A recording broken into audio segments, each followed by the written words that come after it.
Where do our freedoms come from? And John Adams and Alexander Hamilton and the big government crowd, yes, there was a big government crowd even in those days, argued that our liberties come from the government, that the government protects them, and the government says we can speak freely and we have the right to privacy, and we can travel as we wish and worship as we want, and that without government protection our liberties would be meaningless.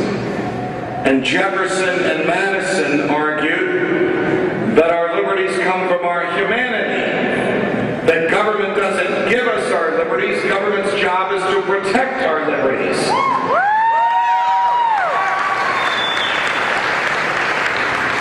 And when Jefferson wrote in the Declaration of Independence that all men are created equal and are endowed by their Creator with certain inalienable rights, he wedded forever the American soul to the concept of natural rights, which is that our freedoms are as natural as the fingers on the ends of our hands and the noses in the middle of our faces.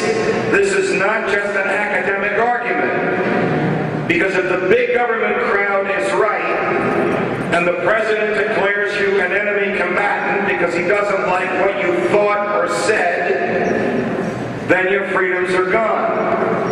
But if the natural law argument, the Jeffersonian argument is right, and the president declares you an enemy combatant, you can tell him to go take a hike.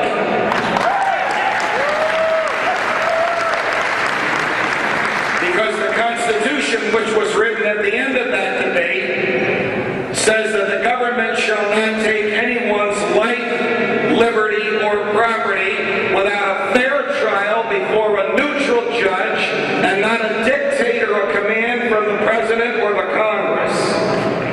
And we have fought many wars, including the Revolution, so that we can have that right. So our rights to think as we wish, to speak what we think, to publish what we speak, our right to worship as we wish, our right to defend ourselves, which includes the right to defend yourself even against the government.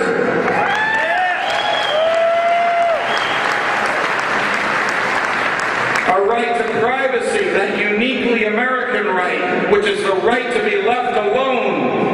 These rights are ours by virtue of our birth. I believe that God created every human being in His own image and likeness. And as He is perfectly free, He created us perfectly free. We must forever be watchful and diligent about the loss of that freedom. C.S. Lewis once told us that the devil doesn't come with a frowning face. He comes with a smile, and he is seductive. He offers us something he thinks we want in return for something he knows we have. And the government, like the devil, says this: give me your freedom, and I will keep you safe.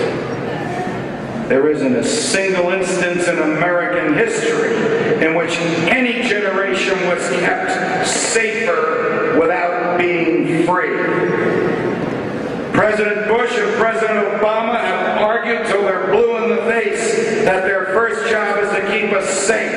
They're wrong. Their job is to keep us free. If they keep us safe and unfree, then they are not faithful to their oath to uphold the Constitution of the United States.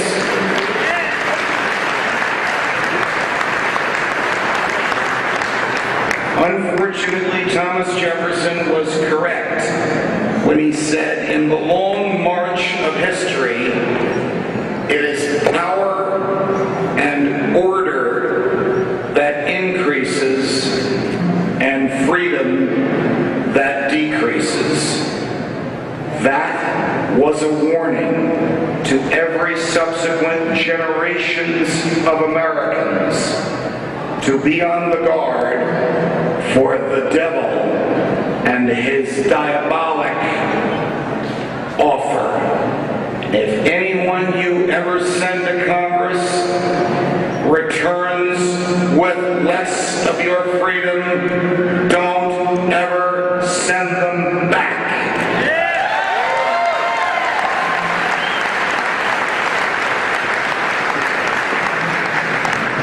And if you think it's a hopeless cause, just wait until Ron Paul speaks to you later today.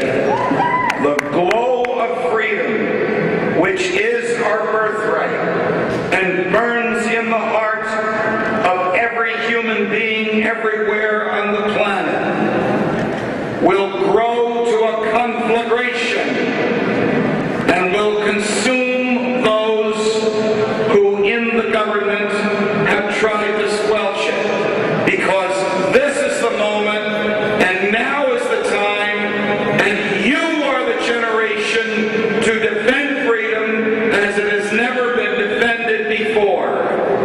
So that when you go to sleep at night, you remember Jefferson's challenge. When the people fear the government, that is tyranny. But when the government fears the people, that is liberty. God bless you.